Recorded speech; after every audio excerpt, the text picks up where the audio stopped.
मैं आपको एक और ज़रा ख़बरदार करना चाहता हूँ।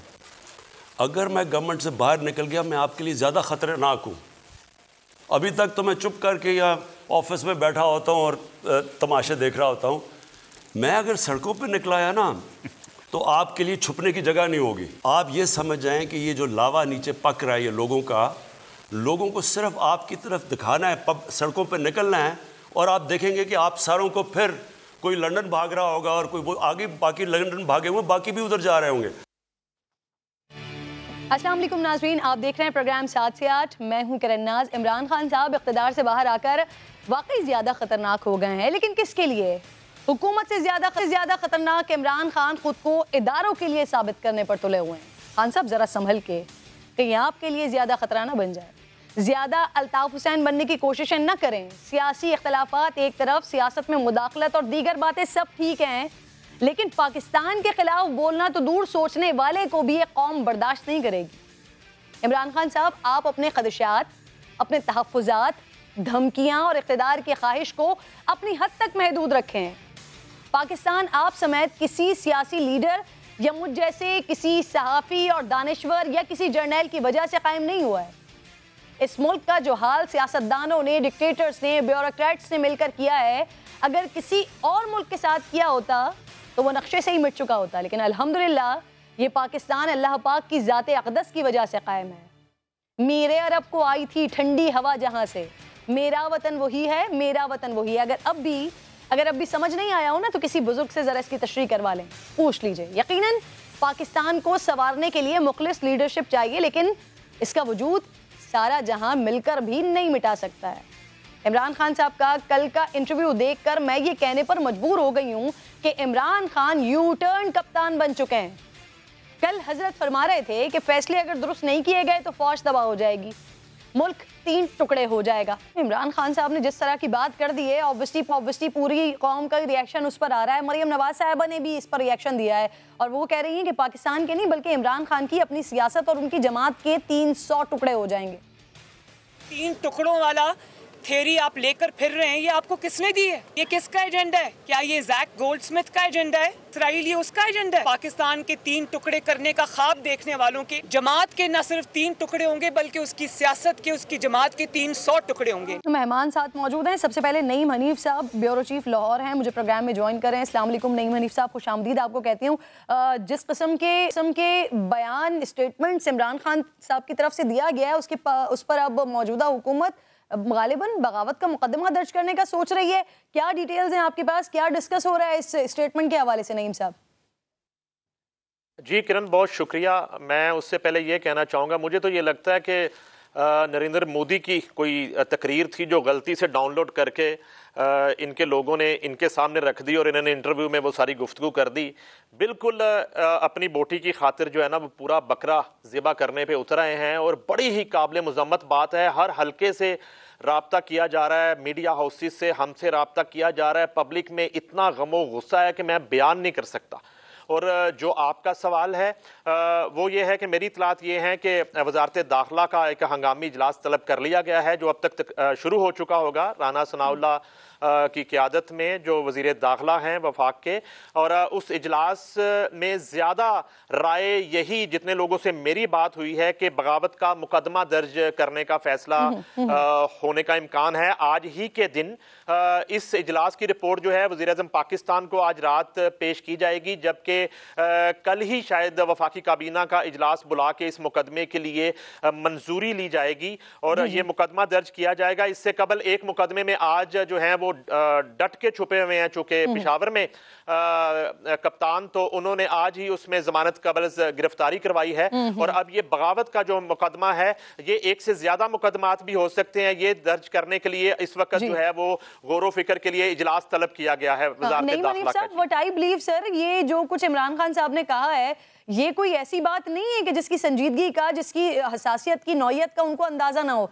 तो मुझे तो ऐसा लगता है कि पिछले 4-5 दिन से जिस तरह की खामोशी है, कुछ हो ही नहीं रहा। उनको लॉन्ग मार्च करना था, उनको 6 दिन के बाद निकलना था, कोई तैयारी नहीं है। तो शायद वो खुद तो नहीं कोई इंतशार वगैरह चाह रहे, कोई एजुटेशन चाह रहे, जिसकी वजह से ऐसे बयानात दिए जाएं कि फिर हुकूमत की तरफ से कोई एक्शन किया जाए और फिर रिएक्शन और फिर एक इंतशार की फिजा कायम हो। किरण बिल्कुल आप सही फरमा रही हैं। इनकी तरफ से पहले भी जितने बयान आते रहे, खाना जंगी होगी और अनारकी फैलेगी, और ये जो कल वाला इनका बयान है ये इनकी जाती ख्वाहिश है।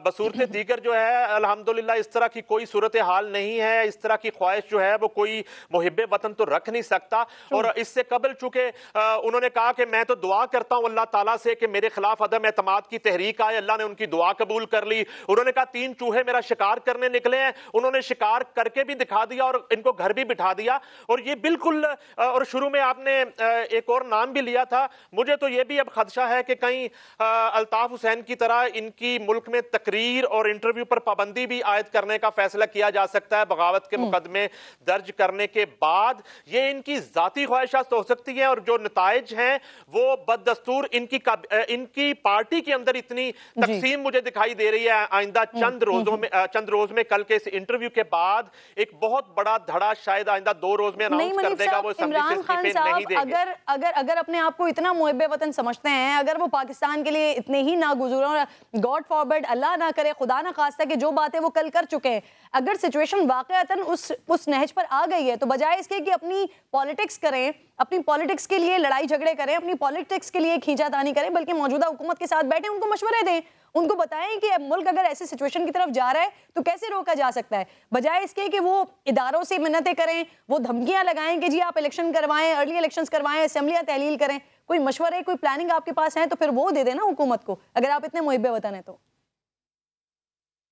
जी बिल्कुल आप सही फरमा रही हैं। अब देखिए कि कोई प्लानिंग नहीं थी। जो आखिरी लॉन्ग मार्च इन्होंने किया उसके बाद इन्होंने 6 दिन का अनाउंस कर दिया, आज 7वां दिन है, आगे कोई अनाउंसमेंट नहीं है। और मैं बिल्कुल जो रिनाउंड नेम है मैं उनका हवाला दे सकता हूं यहां पे, जिनका ये कहना है कि हमको रिपोर्ट नहीं है कि आप 6 दिन का अनाउंस करें और 6 दिन के बाद दोबारा हम लॉन्ग मार्च के लिए निकलें, डंडे खाएं और आप खुद पेशावर में बैठ जाएं जाके। मैं आपको बताता हूं कि अगर ये लाहौर और कराची से पीपल्स पार्टी और नून लीग की तरह लीड करते किरण लॉन्ग मार्च को तो सूरत हाल डिफरेंट होती। यकीनन एक बड़ी तादाद में लोग निकल भी आते, मगर कल के इंटरव्यू के बाद मैं नहीं समझता कि इनकी किसी कॉल पर कम अज कम जो मैं लाहौर की सूरत, एक अफसोस का मकाम है। इससे पहले भी मरियम साहिबा के हवाले से भी जो कुछ इमरान खान साहब ने कहा था, तो जो कुछ फॉलोअर्स हैं ट्विटर के ऊपर मौजूद होते हैं वो उसको भी डिफेंड करने की कोशिश कर रहे थे, और कल के स्टेटमेंट को जो मादरे वतन के लिए स्टेटमेंट है उसको भी डिफेंड करने की कोशिश की जा रही है ट्विटर पर। अतर काज़मी साहब भी मुझे ज्वाइन कर चुके हैं, सीनियर एनालिस्ट हैं, शुक्रगुजार हूं आपकी अतर, वक्त देने के लिए। अस्सलाम वालेकुम। मुझे बताइए खान साहब, जिस इंतहा को जा रहे हैं यहाँ से कोई वापसी का रास्ता दिखाई दे रहा है आपको, नजर आ रहा है? जी वालेकुम सलाम। किरण, मुझे समझ नहीं आई कौन सी इंतहा। एक खदशे का उन्होंने इजहार किया है और मुतअद्दिद बार किया है सहाफ़ियों के साथ। हालिया दिनों में उनकी जितनी भी मीटिंग्स हुई, जब अमेरिकन वो जो मुबैना खत दिखाने के लिए भी उन्होंने सहाफ़ियों को बुलाया, वहां पे भी उन्होंने इस चीज का जिक्र किया कि पाकिस्तान की सलामती के लिए सबसे ज्यादा इंपॉर्टेंट पाकिस्तान की फौज है, है। मुल्क को नुकसान होगा, मुल्क टूट सकता है। जी तो वो तसलसल से करते आ रहे हैं। उन्होंने कोई उनके ऊपर उस तरह के इल्जामात नहीं लगाए जिस तरह मियां साहब उनको कहते थे। मरियम बीबी जिस किस्म के इल्जामात एक स्टेटमेंट पर रहे ना, ताकि मैं और आप आराम से समझ सके, आवाम आराम से समझ सके। कल वो तबाह होने की बात कर रहे हैं, आज कह रहे हैं उसी फौज ने मुल्क को कमजोर किया है। नहीं, किस वक्त उन्होंने कहा कि मुल्क को फौज को कमजोर किया है? मुझे आप बता दें, बताएं किधर कहा है उन्होंने? फौज ने कमजोर किया है। आज उन्होंने जो स्टेटमेंट दिया है, आज आपने उनका जलसे में गुफ्तगू नहीं सुनी है? मैंने सुनी, उन्होंने कहीं पे नहीं कहा कि फौज ने मुल्क को कमजोर किया। कल उन्होंने तो कहीं पे नहीं कहा कि ये फौज को। आप देखें, ये शायद आप नवाज शरीफ के जलसे से कंफ्यूज कर रही हैं। जिन्होंने कौमी मुजरिम कहा था वो नवाज शरीफ थे। जिन्होंने जर्नैलों के नाम ले लेके इल्जामात लगाए थे वो नून लीग थी। जिसने सिंधु देश की बात की थी वो बिलावल थे। क्या उसके ऊपर इतनी ज्यादा हम लोगों ने कोई बहस की? इसलिए कि एक राय हो। मुझे थोड़ा सा, ताकि मेरे लिए, अगर मैं भी कहीं कमिल भी का मुजाहरा कर रही हूँ तो मेरे लिए भी क्लियर हो जाएगा। 9 अप्रैल की रात को मुल्क को मजबूत करने वाले इदारों ने मुल्क को कमजोर किया, हमें ब्लैकमेल किया जाता रहा। ये खान साहब किसको कह रहे थे, किसकी तरफ इशारा कर रहे थे? किसको पता है? वो कह रहे हैं सबको पता है कि पावर किधर है। देखिए 9 अप्रैल की रात को तो बहुत सारे इवेंट्स हुए हैं ना, वो उसमें पुलिस का किरदार था, आपकी अदालतें खुली, वो बार-बार अदालतों से सवाल करते हैं कि अदालतें क्यों खुली? तो यहाँ पे ये कह देना कि जी फौज के ऊपर उन्होंने कर दिया, मेरे ख्याल में हमें उस तरफ बहस को ले जाने की ज़रूरत क्या है? बहुत सारी चीज़ें हैं जिसके ऊपर हम बहस कर सकते हैं। खान साहब का ये जो बयान है, उसके ऊपर भी आप कह सकते हैं कि ये जो अंदेशे का उन्होंने इज़हार किया है, क्या ये राइट है, उनको ऐसे करना चाहिए या नहीं करना चाहिए? लेकिन लगता ऐसे है कि हमारी ख्वाहिश है कि हम ये कहें कि खान साहब और फौज जो है वो आमने-सामने हो गए। ऐसी कोई सूरत हाल नहीं है। फौज एक हकीकत है, पाकिस्तान की अवाम अपनी फौज को पसंद करती है और पाकिस्तान के लिए इमरान खान हो, नवाज शरीफ हो या कोई भी लीडर हो, उन सब से ज्यादा हमारे मुल्क के लिए एक मजबूत फौज का होना जरूरी है। और खान साहब खुद भी इसका जिक्र कर चुके हैं, खुद भी खान साहब इसका जिक्र कर चुके हैं। ना उन्होंने किसी को कौमी मुजरिम कहा जिस तरह मियां साहब ने कहा था। तो मेरे ख्याल में बाकी इस तरह की सियासत के अंदर सियासतदान इस तरह की बात करते हैं। ये बात भी तो समझ आती है ना। देखें खान साहब कह रहे हैं कि सही फैसले करें वरना ये हो जाएगा, और सही फैसले क्या हैं, वो क्या चाह रहे हैं, क्या डिमांड कर रहे हैं, ये भी मुझे और आपको और सारे पाकिस्तान को पता है। अब खान साहब कह रहे हैं कि पूरी जो पावर है वो बल्कि पूरी तरह से उनके पास थी नहीं। पाकिस्तान में सबको पता है कि पावर किधर है। आज उन्होंने उसकी वजाहत भी कर दी है कि असल पावर एस्टैब्लिशमेंट के पास है। लेकिन क्या ये वही खान साहब नहीं थे जो कहते थे कि मुझे अगर आज़ादाना काम न करने दिया या इस्तीफा मांगा गया तो मैं DG ISI का इस्तीफा ले लूंगा? फिर ये खुद 4 साल कुर्सी से लगे रहे और अब कह रहे हैं कि ये बिल्कुल बेबस थे। वही बात है जो नवाज शरीफ साहब करते थे। फिर खान साहब क्यों इतने टाइम तक बैठे रहे, क्यों उन्होंने इतनी भड़कियां मारी? फिर देखिए, जहाँ तक ये ताल्लुक है, आपने जिस तरह ज़िक्र किया कि जिसकी भी हुकूमत ख़त्म होती है, वो इस तरह के इल्ज़ामात लगाते हैं। खान साहब तो कुर्सी से उतर के ये इल्ज़ामात इस तरह के लगा रहे हैं, इस तरह का बयानिया सामने आ रहा है। मियाँ साहब की तो अपनी हुकूमत थी, जब उन्होंने खलाई मखलूक कहना शुरू कर दिया, जजेस को बुग़्ज़ से भरे हुए जजेस कहना शुरू कर दिया, तो सवालात तो वो उठा रहे हैं। इसमें क्या खान साहब की अपनी टीम की भी कहीं पे है? सियासतदानों को भी चीजें बाद में समझ आती हैं। हो सकता है कि मियां साहब की बहुत सारी बातें अब खान साहब को भी समझ आ रही हों। तो अगेन मेरे कहने का मकसद ये है कि अगर मियां साहब को मसला है, खान साहब को मसला है, तो आप सियासतदान को इसका हल निकालें ना। फौज ने तो आपसे जबरदस्ती कुछ नहीं करवाया, आप लोगों ने हल निकालने हैं। आप सियासी हल निकालें, इदारों को क्यों मुतनाज़ा बनाते हैं? तो ये मेरे कहने का मकसद है कि जो हमारे इदारे हैं उनको आप बाहर रखें। बाकी ये है कि तो यानी जो आप बात कर रहे हैं या जो मैं बात कर रही हूँ कि तमाम लोग जब कुर्सी से हटते हैं तो फिर ऑपोजिशन में आकर इदारे को क्रिटिसाइज करना शुरू कर देते हैं, तो फिर हम खान साहब को ये नहीं कह सकते जो खान साहब खुद नारा लगाते रहे कि मैं हक पर हूँ, बाकी सब बातें हैं, तो सबके सब एक ही जैसे हैं ना। फिर अब पीपल्स पार्टी और नून लीग पर सवाल साथ साथ ले लीजिए। इल्जाम लगता रहा है कि उन्हें कोई इख्तिदार में लाता था, लेकिन यहाँ खुलेआम इख्तिदार मांगते फिर रहे हैं। आपको नहीं लगता इससे खान साहब की सियासत को नुकसान होगा? डिफर करूंगा कि मांग रहे, वो एक इंतखाब मांग रहे हैं, वो ये आप इलेक्शन करवाएं ना है नून लीग का। देखिए नून लीग कि हमारे मुल्क के वज़ीर आज़म बैठे और कानून को मतलूब उनका भगोड़ा बेटा जो उन्होंने तुर्की में बुला के सदर उर्दुगान के साथ बिठा दिया। वो सौदी अरब गए तो उधर भी अपने उस बेटे को साथ ले गए। तो वो लोग तो एक कैटेगरी डिफरेंट है। ऐसे लें कि खान साहब इख्तिदार नहीं मांग रहे, इंतखाब मांग रहे हैं। अगर अगले इलेक्शन में वो इख्तिदार पर नहीं आते हैं, जरदारी साहब आ जाते हैं, मुस्लिम लीग नून आ जाती है, तो फिर खान साहब सड़कों पर आकर सियासत नहीं करेंगे क्योंकि उन्होंने एक इंतखाब मांगा था, हो गया। देखिए साफ और शफाफ उनके पास वो जवाब नहीं रहेगा ना। देखें 2014 में भी उन्होंने 120-26 दिन धरना किया, लेकिन उस वक्त नवाज शरीफ एक पॉपुलर वोट लेके आए थे। खान साहब हाँ, यानी ये तय हो गया, यानी तय हो गया कि जब तक खान साहब नहीं आते तब तक साफ और शफाफ इंतखाबात नहीं होंगे। नहीं, ये तय नहीं हुआ। तय ये हुआ कि रात के अंधेरे में और बंद कमरों में जो हुकूमत बनती है उसकी लेजिटिमेसी नहीं होती। शहबाज शरीफ आए, अवाम का वोट लेके आए और आके हुकूमत करें। जिस तरीके से उनकी हुकूमत आई वो आपने भी देखा, मैंने भी देखा। जिस तरह मैं पहले कह रहा था कि नवाज शरीफ के खिलाफ जब धरना हुआ, नवाज शरीफ पॉपुलर वोट लेके आए हुए थे, वो एक मुंतखब हुकूमत थी। ये मुंतखब हुकूमत नहीं है, ये एक हुकूमत जिस तरीके से आई वो हम सब ने देखा। इस वजह से इस हुकूमत के लिए मसाइल ज्यादा हो रहे हैं। इंतखाब आप करवाएं, अगर अवाम पॉपुलर वोट देगी शहबाज शरीफ को, फिर मैं देखता हूँ इमरान खान का बयानिया खुद ही दफन हो जाएगा, फिर तो मसला ही कोई नहीं रहेगा। नहीं मनीफ साहब, ऐसे ही है खान साहब की अभी तक की 2014 से लेकर आज तक की पॉलिटिक्स देखते हुए आप भी यही कहेंगे ऐसे ही है कि अगर इक्तदार किसी और को मिल जाता है, पॉपुलर वोट किसी और को पड़ जाता है, तो खान साहब आराम से बैठ जाएंगे, उनका बयानिया तो दफन होगा लेकिन वो खुद सड़कों पर नहीं होंगे? देखिए, इसमें कोई अभाम नहीं है कि खान साहब को मर्जी का इलेक्शन चाहिए, मर्जी के नताइज चाहिए, मर्जी की फौज चाहिए, मर्जी के इदारे चाहिए। खान साहब की हुकूमत, बतौर जर्नलिस्ट मैं दावा करता हूं आपके प्रोग्राम में 2018 में खान साहब की हुकूमत वोट से नहीं बनी थी। मैं आपको बिल्कुल नंबर्स दे दूंगा, कितने नंबर कम थे, कितने नंबर्स कहां से पूरे किए गए, कितने नंबर्स कहां से पूरे हुए, किस तरह उस हुकूमत पर शब खून मारा गया और किस तरह खान साहब को लाया गया। खान साहब जो काज़मी साहब बात कर रहे थे खदशे की, खान साहब कितना अच्छा होता इस खदशे का इजहार जो है एक खत के जरिए, एक मुलाकात के जरिए इदारों के सरबराहान को बताते, खान साहब APC बुलाते, मुहिब्बे वतन होने का सबूत देते खान साहब, और PTI के कतरी खत की तरह इसको सलामती कमेटी की मीटिंग में लेके आते, ना कि आप नेशनल टीवी पर ये बात करके पूरी दुनिया में आप मुल्क का तमाशा बनाते।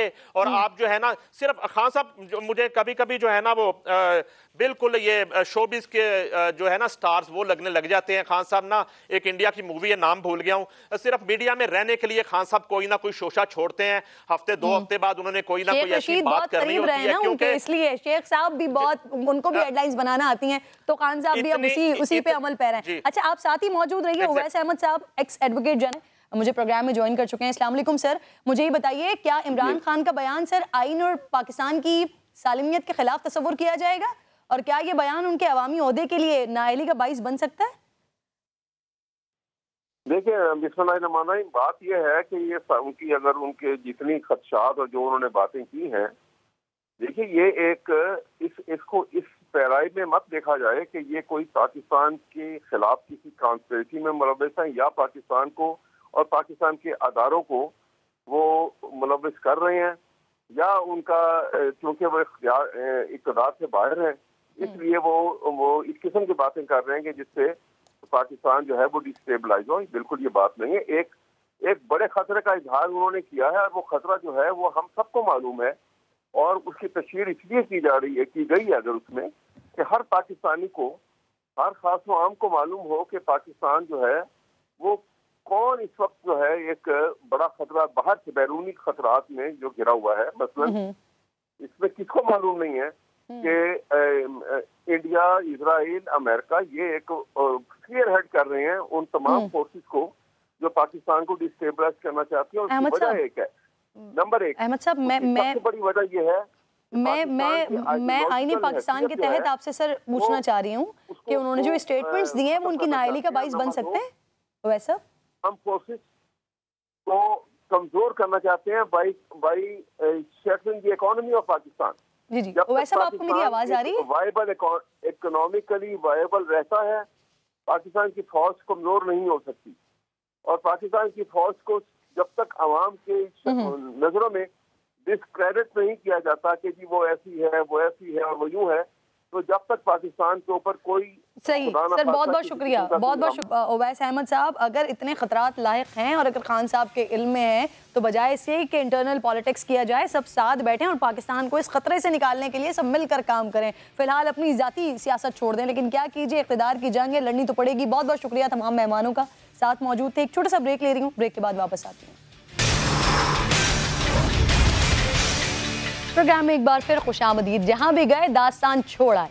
पाकिस्तान की एहतिसाबी तारीख की अहम लेकिन मुतनाज़ तरीन शख्सियत साबिक चेयरमैन नैब जस्टिस जावेद इकबाल का आज ओहदे से आखिरी दिन था, वो सुबकदोश हो गए हैं। वो सेशन जज से कोयटा से लेकर कायम मकाम चीफ जस्टिस ऑफ पाकिस्तान के ओहदे तक 40 साल तजर्बा रखते हैं। एबटाबाद ऑपरेशन और लापता अफराद के हवाले से बनने वाले कमीशन की सरबराही भी कर चुके हैं।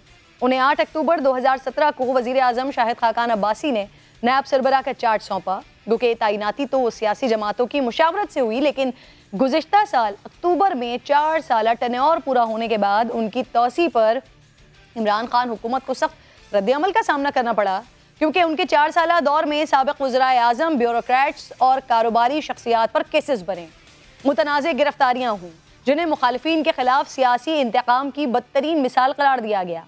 बाज़ ऐसे कमज़ोर केसेस पर गिरफ्तारियाँ हुई जो साबित ही नहीं हो सके। बतौर चेयरमैन नैब वो एहतिसाब के अमल में कितने कामयाब रहे हैं, तनाज़ात क्यों जन्म लेते रहे हैं, इस पर बात करूंगी। लेकिन सवाल ये भी अहम है कि हुकूमत अब तक उनकी जगह नए चेयरमैन का तकर्रुर कर क्यों नहीं सकी है। मुझे इस वक्त प्रोग्राम में ज्वाइन कर चुके हैं अल्ताफ भवानी साहब, साबिक DG नैब हैं। बहुत बहुत शुक्रिया आपका। अस्सलाम वालेकुम सर। ये बताइए, जस्टिस रिटायर्ड जावेद इकबाल साहब बतौर चेयरमैन नैब कैसे रहे, उनका दौर इतना मुतनाज़ क्यों रहा है? अस्सलाम वालेकुम शुक्रिया आपने मुझे आज अपने प्रोग्राम में बुलाया है। देखिए, मुतनाज़ा जो है ना वो तकरीबन हर चेयरमैन हर दौर में रहा है। अच्छा। क्योंकि करप्शन के खिलाफ पाकिस्तान में जद्दोजहद करना, जिहाद करना कोई आसान काम नहीं है। आप जब किसी को भी जो है वो किसी का केस जो है वो ओपन करते हैं और उसका केस अदालत में लेके जाते हैं, तो वो अपनी तमाम कुव्वत के साथ, तमाम माइट के साथ जो है वो उस अदारे के पीछे और उस इदारे के अफसरान के पीछे और ख़ास तौर पर चेयरमैन नैब के पीछे जो है वो एक प्रोपेगेंडा मुहिम चलाई जाती है। और कोशिश की जाती है कि उनको जो है वो किसी तरह से प्रेशर में लाया जाए, ताकि जो करप्ट लोग हैं उनको कहीं से जो है कहीं से कोई रिहाई मिले, कहीं से कोई छुटकारा मिले, कहीं से कोई उनको रिलीफ मिले। तो इसी तरह से इनके साथ भी यही किया गया कि इनको मुख्तलिफ अंदाज में मुख्तलिफ तरीके से प्रेशराइज़ किया गया। कभी कोई जो है वो बहुत ही गलत खबर उनके खिलाफ चलाई गई, कभी जो है वो ये कहे कि ये पॉलिटिसाइज़ हैं, कभी ये कहे कि ये पॉलिटिकल विक्टिमाइजेशन है। इस तरह की बातें जो हैं वो करके ये जो है इनको उन्होंने अननेसेसरी प्रेशराइज़ करने की कोशिश की, लेकिन वो माशाल्लाह काफ़ी जो है वो मैच्योर शख्सियत हैं और वो इन प्रेशर्स में आए नहीं। और अल्हम्दुलिल्लाह उनका दौर अगर आप देखें तो उसमें नैब की जो है वो बहुत सबसे ज़्यादा रिकवरियाँ हुई, सबसे ज़्यादा जो है वो केसेस बने हैं और हाई प्रोफाइल केसेस जो हैं उनके दौर में बहुत ज़्यादा बने। सही जी सही सही। अहमद बिलाल महबूब साहब भी मेरे साथ मौजूद हैं, सरबराह पिलडाट हैं। बहुत बहुत शुक्रिया आपका। ये चेयरमैन साहब नैब के चेयरमैन का आज लास्ट डे था, ओहदे से सुबकदोश हो गए। ज़रा उनके टेन्योर में बताइएगा, नैब की साख बेहतर हुई, ख़राब हुई, मुतनाज़ हुई, हुआ क्या?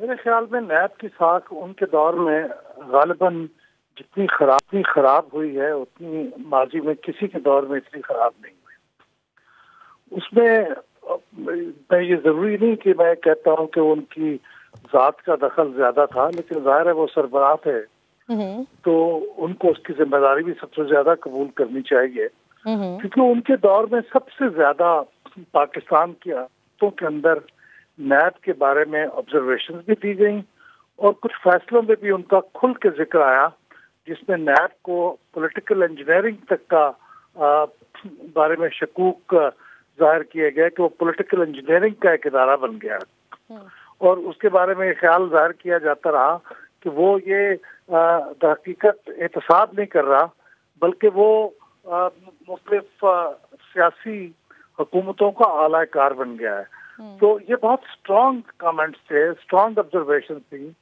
और ख़ास तौर पे नैब के मुतालिक जो गिरफ्तारियों का फैसला किया जाता था चेयरमैन की तरफ से, क्योंकि वो इख्तियार सिर्फ चेयरमैन के पास था, तो उसके बारे में भी जो ख्याल किया जाता था कि ये बहुत आर्बिट्रेरी फैसला होता था और ये ज्यादातर इसका शिकार हुकूमत के अपोनेंट्स होते थे, यानी कोई इवन हैंडेड नहीं होता था। तो इस बारे में जस्टिस साहब के बारे में, साहब चेयरमैन साहब के बारे में ये जो ख्याल जाहिर किया जाता था, इसी की वजह से और उनके ऊपर ये भी शक किया जाता था कि वो किसी दबाव का शिकार हैं, किसी ब्लैकमेलिंग अच्छा अहमद साहब, अभी जो आपने बात की, पीडीएम के लोग यही कहते थे कि ये चेयरमैन साहब जो हैं वो हुकूमत के आलाकार बने हुए हैं। अब सर, इमरान हुकूमत और उनकी केमिस्ट्री कितनी मैच करती थी, और ये क्या महज सिर्फ और सिर्फ एक इत्तेफाक हुआ करता था कि रात को टीवी पर वजीर साहब जिस शख्स की गिरफ्तारी की बात कर रहे होते थे, अगले दिन नैब उन्हें कस्टडी में ले लेता था, और पीटीआई हुकूमत के खिलाफ मालम जब्बा केस है, हेलीकॉप्टर केस है, ये बंद करने वाले उन पर तनकीद आप कितना जायज समझते हैं इसे? जी, ये तो दुरुस्त है कि किसी न किसी हद तक हुकूमत और नैब के दरमियान कोई न कोई रब्त या कोऑर्डिनेशन या मालूमात की एक्सचेंज का कोई निज़ाम या यूं समझे कि कोई चैनल मौजूद था जिसकी वजह से ये बार बार ये बातें सामने आती थी। लेकिन जावेद इकबाल साहब को और इमरान खान साहब को उसका इल्ज़ाम देने से पहले ये भी हमारे जहन में रहना चाहिए कि उनका अपॉइंटमेंट जो है वो शायद खाकान अब्बासी साहब ने किया था, पीएमएलएन की गवर्नमेंट ने किया था, और उसका कंसल्टेशन उन्होंने पाकिस्तान पीपल्स पार्टी के साथ किया था, क्योंकि हिज़्ब इख्तिलाफ उस वक्त वो थी 2018 में, जब वो अभी पीटीआई की गवर्नमेंट वजूद में नहीं आई थी।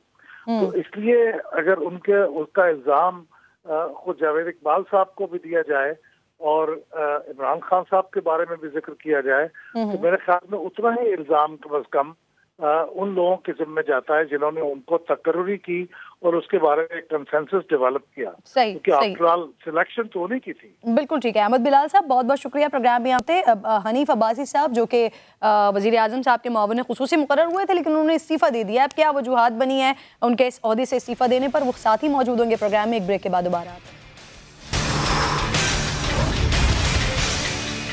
वेलकम बैक वंस अगेन जी। वज़ीर आज़म के मुआविन खुसूसी हनीफ अब्बासी साहब, इन्होंने बिलाखिर इस्तीफ़ा दे दिया है। इस्लामाबाद हाई कोर्ट ने तो शेख रशीद अहमद के एतराज़ पर उन्हें अगली समाअत तक ओहदा इस्तेमाल करने से रोका था। Chief justice Islamabad high court ने रिमार्क्स दिए कि सज़ा याफ्ता शख्स अवामी ओहदा नहीं रख सकता। हनीफ अब्बासी साहब इस वक्त मेरे साथ मौजूद हैं। बहुत बहुत शुक्रिया। अस्सलाम वालेकुम हनीफ अब्बासी साहब। सर, आपने कानूनी जंग लड़ते हुए इस्तीफ़ा क्यों दिया? अभी तो फैसला नहीं आया था, या क्या कानूनी माहिरीन ने आपको ये मशवरा दिया है सर? देखिए, मैं छोटी सी गुजारिश करूं कि मैं इमरान खान नहीं हूं, मैं हनीफ अब्बासी हूं, जिस पे पाकिस्तान की 74 साल तारीख में सबसे बदनाम ज़माना मुकदमा बना, और जो अल्लाह ताला के फजल करम से मुझे हाई कोर्ट ने सरखरू किया और मुझे मेरी जो सज़ा थी उसको सस्पेंड किया। और आपको याद होगा कि रात के 11:30 बजे पाकिस्तान की तारीख में पहली मरतबा हुआ कि किसी सियासतदान को उसकी तारीख 2 अगस्त को पीछे लाकर उसको 13 अगस्त किया गया, और फिर 13 जुलाई किया गया, और फिर 21 जुलाई की रात 11:30 बजे उम्र कैद सुनाई गई। जिस केस के अंदर मैं एक मिसाल देता हूं कत्ल की, कि अगर डेड बॉडी भी ना हो, आला कत्ल भी ना हो, और आप परज्यूम करके बंदे को सजा दे दें, मैं उस सजा का विक्टिम हूं, और लेकिन मैंने उसको कबूल किया। जरा गौर कीजिएगा मेरी बात पे। आज एक शख्स जो मुल्क का 4 साल वजीर आज़म रहा है, वो पागलों की तरह पाकिस्तान के अदारों को गालियां दे रहा है। 11:30 बजे जब उम्र कैद बेगुनाह शख्स को सुनाई गई, तो उसने लोगों को उकसाया नहीं, लोग वहां आपे से बाहर हो रहे थे, और मेरी वीडियो निकालें, नेट पे पड़ी हुई है। मैंने कहा कि जो मुझे जाने नहीं देगा वो दुश्मन, और जो जाने देगा वो दोस्त। लोगों ने रास्ता दिया। मैंने इस अदालती निज़ाम के फैसले को, झूठे फैसले को कबूल किया, लेकिन मुझे मालूम था एज ए पाकिस्तानी कि मुझे इसी अदारों से इंसाफ मिलेगा। तकलीफ में गुजरूंगा, क्योंकि जिस रास्ते का मैंने इख्तियार किया है, इस रास्ते के अंदर तकालीफ हैं, मुश्किलात हैं, आजमाइशें हैं, और ये आजमाइशों से बड़े बड़े लीडर गुजरे हैं। किसी को बगैर कत्ल के सजाए मौत दी गई, किसी को जहाज हाईजैक किए बगैर हाईजैकर करार दिया गया। तो हनीफ अब्बासी, तुम किस खेत की मूली थे? तो मैंने उसको कबूल किया, और फिर हाई कोर्ट से अल्लाह ताला ने सुरखरू किया। मैं आज तक अदालतों से नहीं भागा, मैं अदालतों का सामना किया है, मैंने कभी एब्सकंडर नहीं हुआ। मैं इमरान खान की तरह अपना शहर छोड़कर दूसरे शहरों में नहीं छुपा। तो सर फिर आपने फिर इस्तीफा क्यों दिया? अभी तो आप कानूनी जंग लड़ रहे थे ना सर। सुन लें, मैं उधर ही आ रहा हूं ना, उधर ही आ रहा हूं। मेरी मेन अपील जो है वो भी साथ साथ हाई कोर्ट में लगी हुई है, जिसके जो हमने सजा के खिलाफ की हुई थी। इसी के ऊपर शेख रशीद, क्योंकि आपको याद है, और ये पूरा खानदान मुझसे हारा हुआ है। इनका भतीजा 2003 में 60,000 वोटों से हारा, इनकी फुप्पो मुझसे हारी, शेख रशीद 70,000 वोटों से मुझसे हारा 2008 में, और 2018 में इसने साजिश करके मुझे अंदर करवा दिया, इलेक्शन मेरे सामने नहीं लड़ा। ये सिर्फ और सिर्फ इस पाकिस्तान के खित्ते में अगर किसी से खाइफ है तो वो हनीफ अब्बासी से खाइफ है। और आज जब ये बाद में जब मुझे एसए टू पीएम बनाया गया, तो मैं किसी ख्वाहिश पे नहीं बनता, और ना ही लीडरशिप किसी ख्वाहिश पे बनाती है, और ऐसे कई वजारतें जो हैं वो मैं मियां नवाज शरीफ के और मियां शहबाज शरीफ के नाम पे कुर्बान कर दूं, क्योंकि मैंने तो जेल की काल कोठरी के अंदर अपने अकीदे और नस्बुल को नहीं छोड़ा। तो मैं इन वजारतों की बदौलत कैसे अपने कायद को या अपनी पार्टी को छोड़ सकता था या छोड़ सकता हूं। ये शख्स चला गया इस्लामाबाद हाई कोर्ट, इसको खौफ था, लेकिन इस जालिम को यह नहीं पता कि मैं 2013 से 18 तक ना एमएनए था ना एमपीए था। तो इस रावलपिंडी की जो मैंने खिदमत की है, Rawalpindi institute of cardiology, Rawalpindi institute of urology, खेल के मैदान, सफाई का निजाम, मेट्रो, रावलपिंडी का सबसे पहला technical training institute, parks, road infrastructure, साफ पानी, सीवरेज, ये हमने एमएनए एमपीए बने बगैर मियां मोहम्मद नवाज शरीफ और मियां मोहम्मद शहबाज शरीफ की क़यादत में मुकम्मल किए हैं। तो शेख साहब तकड़े रहो, इंशाल्लाह वो मेरे भाई ने कहा था मोहसिन बेग ने, खान तू तो गया, तो शेख रशीद तू तो गया, तू मुझे डिस्क्वालीफाई करवाए या तू मेरे खिलाफ अदालतों में झूठे मुकदमे कराओ, तेरे तो आगे पीछे रोने वाला भी कोई नहीं है। अल्लाह ताला के फजल करम से हनीफ अब्बासी की आने वाली नस्लें भी जो है वो इस पाकिस्तान के लोगों की खिदमत करेंगी, रावलपिंडी शहर की खिदमत करेंगी, और अल्लाह के फजल करम से सरखरू होगा इन्हीं इदारों से। मैं बात उन्हीं इदारों पे आ जाता हूँ। हो सकता है मुझे भी किसी से बड़ा दुख हुआ हो, मुझे भी किसी ने बड़ी तकलीफ पहुंचाई हो, लेकिन मैंने आज तक अपने खातर, अपनी जात की खातर इमरान खान की तरह ये नहीं कहा कि पाक फौज 3 टुकड़ों में तकसीम हो, पाकिस्तान 3 टुकड़ों में तकसीम हो जाएगा। इमरान खान वो नहीं होगा। इंशाअल्लाह ताला तुम्हारी पार्टी तकसीम होगी, तुम तकसीम होगे, पाकिस्तान तक क़यामत जिंदा। हनीफ साहब तफसीली मैंने आपसे बात करनी है, इंशाल्लाह आपका मैंने सोलो इंटरव्यू करना है। बहुत बहुत शुक्रिया, आप प्रोग्राम में साथ मौजूद थे। वक्त खत्म हो गया है नाजरीन, इंशाल्लाह मुलाकात होगी आपसे। पीर को अपना ख्याल रखिए। अल्लाह निगहबान।